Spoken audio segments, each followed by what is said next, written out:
Gvern li f'kull mument irid u jrid il-verità kollha.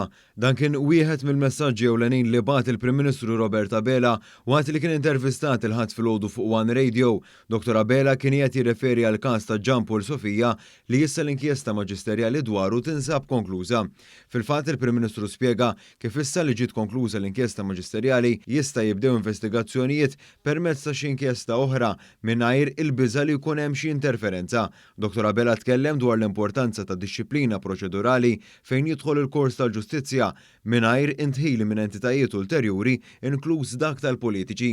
Però li rrid fi żgur huwa sa minn dejjem li tiġi stabbilita l-ġustizzja u li l-provi jinġabru bla ma jkun hemm xejn li jista' jfixkel dik l-inkjesta milli twettaq il-funzjoni tagħha. U tgħidli għaliex forsi stajtu kontu iktar emottivi fit-twassil jew jekk stajniex iwasslu l-messaġġ.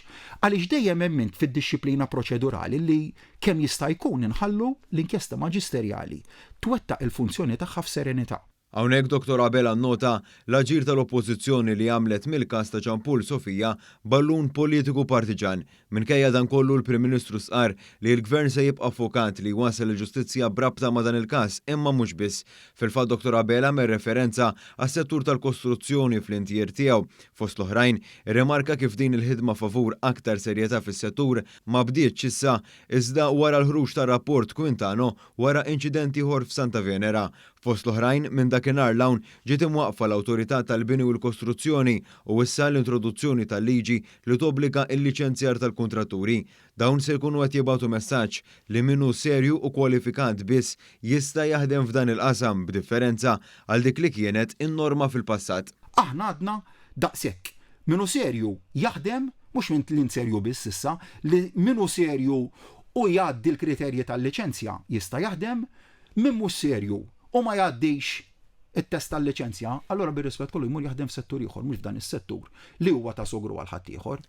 Fl-intervista l-Prim Ministru kien mistoqsi wkoll dwar is-sitwazzjoni li waslet għal qtuħ fil-provvista tal-elettriku li laqtet partijiet mill-pajjiż konsegwenza tal-mewġa ta' sħana qawwija.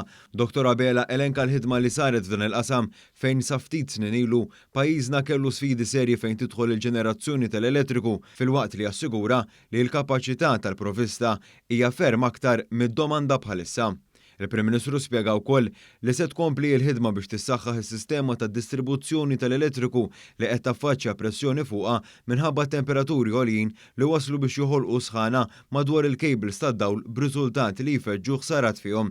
Abela reġa' għamel referenza għal kumpens addizzjonali min-naħa tal-Korporazzjoni Eni Malta għal dawk li sofrew minn inkonvenjenti. U għal dak l-inkonvenjent u t-telf, il-korporazzjoni twieġeb issa. Il-Gvern irid iwieġeb u jwieġeb billi bħalissa ninsabu fit-tfassil ta' sistema ta' kumpens li se tkun qed tittargetja dan l-episodju partikolari, ġifri se tkun skema lilin minn dik tradizzjonali li l-Eni Malta tagħmel tajjeb għal ħsarat fl-appliances dik tibqa' hemmhekk, imma bżieda addizzjonali se nkunu qed nagħtu kumpens illi hemm l-iskema l għadet tiġi mfassla biex nilqgħu propju għal dan l-inkonvenjent u l-ħsara illi sofrew in-nies.